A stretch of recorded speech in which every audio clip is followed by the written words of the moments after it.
Hey guys, this is Notes 14.3, and this is about concentration and the rate.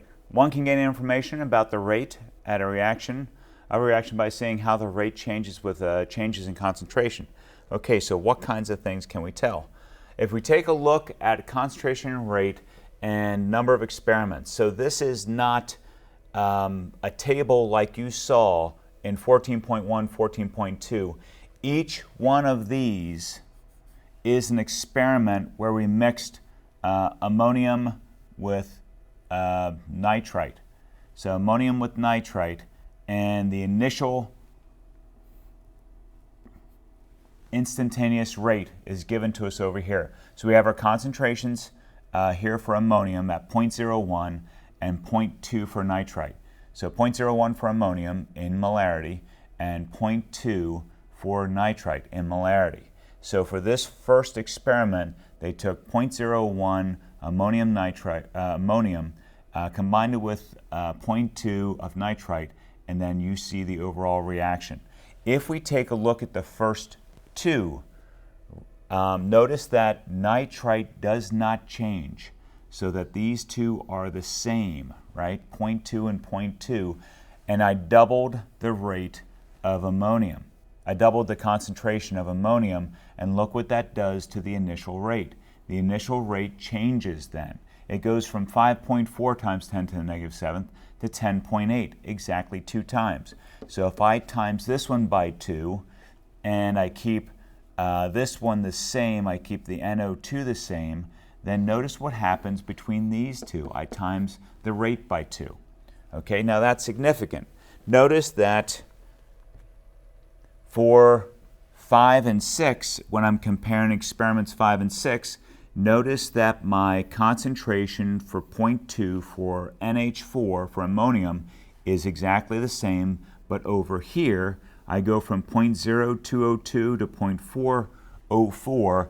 Notice that the rate over here, when I multiply the concentration by 2, I also multiply the rate by 2.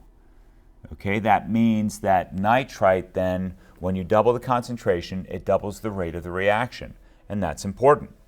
Now I'm going to show you why it's important. When we consider the fact that the rate is proportional to the concentration of NH4 and the rate is proportional to the concentration of NO2, that means that the rate is proportional to both NH4, that should be a 4 there, and NO2. Okay, or another way to say it is that rate equals some constant K, okay, and this constant does not change when we change the concentration of NH4 and NO2, but some constant K times the concentration of NH4 times the concentration of NO2. This is called the rate law. Okay, this is the rate law. This equation right here is called the rate law. That's important. This is very, very important. This is one of the most basic equations we're going to be using for this chapter. Okay, the K part is the constant. Okay, let's continue on and take a look at this. A rate law shows the relationship between the reaction rate and the concentrations of the reactants. Okay, the exponents tell us the order.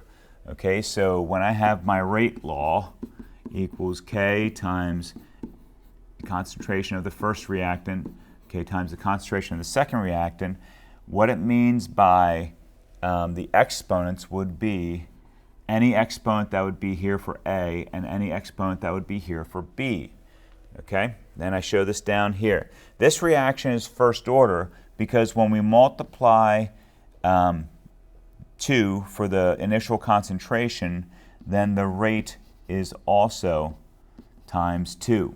And for this one here, when we multiply the concentration of NO2 times 2, then the initial rate is also times 2. That makes them both first order. Okay, first order.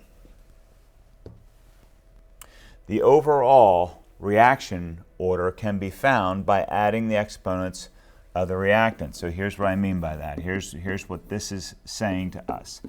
NH4 with a +1 has a reaction order of 1, and NO2 with a -1 has a reaction order of 1. When I take the 1 plus the 1, the overall reaction order is 2. Good. This reaction is a second order overall. Good. Integrated rate law. Okay. Now that was, we just did, this is 14.4, so I'm going to stop here and let you guys watch the 14.4 screencast then.